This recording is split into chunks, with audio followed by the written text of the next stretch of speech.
Britain వెళ్లేందుకు అనుమతినివ్వాలంటూ YCP అధినేత YS Jagan Mohan Reddy CBI కోర్టులో దాఖలు చేసిన పిటిషన్పై నేడు వాదనలు జరిగాయి.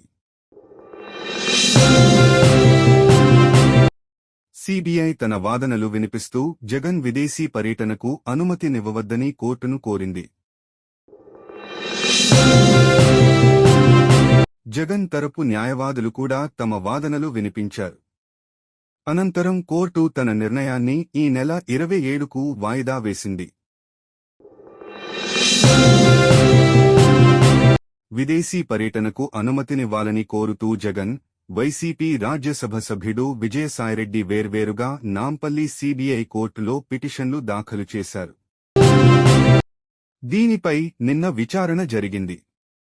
యూకేలో చదువుతున్న కుమార్తె వద్దకు వెళ్లేందుకు జగన్ అనుమతి కోరగా, యూకే, స్వీడన్, యుఎస్ వెళ్లేందుకు అనుమతినివ్వాలని విజయసాయి కోరారు.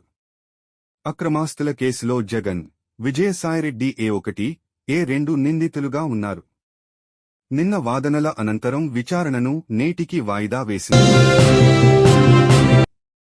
నేడు జరిగిన విచారణ అనంతరం జగన్ పిటిషన్పై నిర్ణయాన్ని కోర్టు ఈ నెల 27కు వాయిదా వేసింది.